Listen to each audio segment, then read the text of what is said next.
Bismillahir Rahmanir Rahim. Assalamu alaikum wa rahmatullah.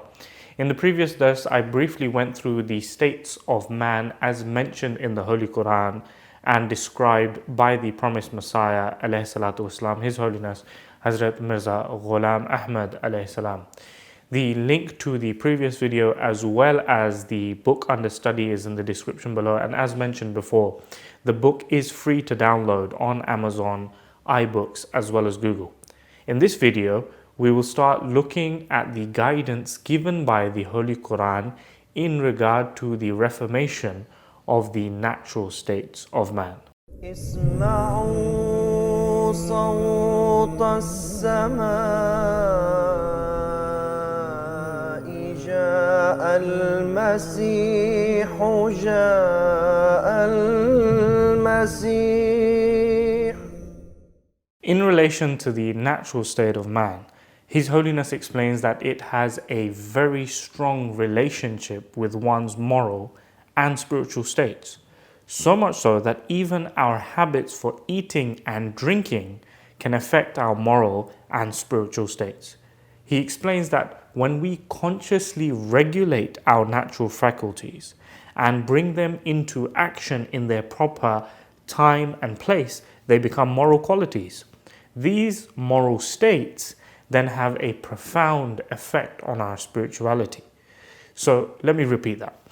Our natural qualities, such as compassion and anger, become moral qualities when they are displayed at the proper time and place. The proper or improper use of those faculties go on then to either positively or negatively impact our spirituality. In regard to this, His Holiness explains, reflection confirms that physical conditions deeply affect the soul. For instance, when our eyes are filled with tears, even if the tears are artificially induced, the heart is immediately affected and becomes sorrowful. In the same way, when we begin to laugh, even if the laughter is artificially induced, the heart begins to feel cheerful.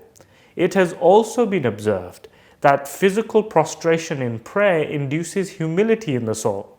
As a contrast, when we draw ourselves up physically and strut about with our neck raised and our breast pushed forward, this attitude induces a mood of arrogance and vainglory. These instances establish clearly that physical conditions certainly affect spiritual conditions. His Holiness then goes on to explain how even the type of food we eat has an effect on the mind and intellect. He explains that careful observation would disclose that people who refrain altogether from eating meat gradually suffer a decline in their God-given faculty of bravery. He says that this idea is reinforced by observing nature, where herbivorous animals do not possess the same degree of courage and bravery as do carnivorous ones. Similarly, those who have a diet of mainly meat and eat very little greens or vegetables suffer a decline in their faculty of meekness and humility. And this is why the Holy Quran says, Kulu washrabu wa la tusrifu, that eat and drink, but do not be immoderate.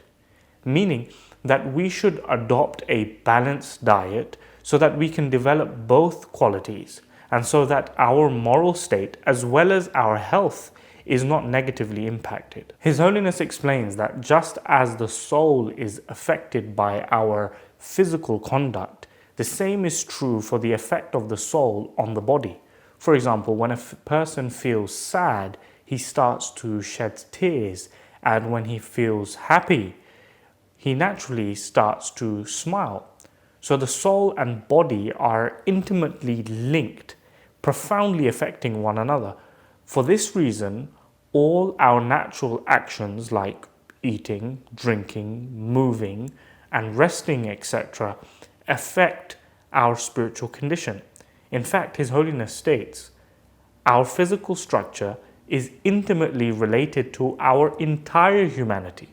His Holiness further states, if a certain part of the brain is injured, memory is immediately lost. An injury to another part of the brain causes loss of consciousness. Poisonous air affects the body and through it the mind, and the whole inner system to which the moral impulses are related is impaired, and the unfortunate victim passes out quickly like a madman. Thus, physical injuries disclose that there is a mysterious relationship between the soul and the body which is beyond the ken of man. So to sum up, our natural faculties or physical states have a profound effect on our overall spirituality. When our natural faculties are properly regulated at the proper place and time, they then become moral qualities. This then affects our spirituality or our soul for better or worse. So next time someone tells you that your body is a temple, you better believe it. In the next verse, inshallah, we will be exploring how the Promised Messiah ﷺ explained the birth of the soul in light of the Holy Quran. So do make sure to tune in next time.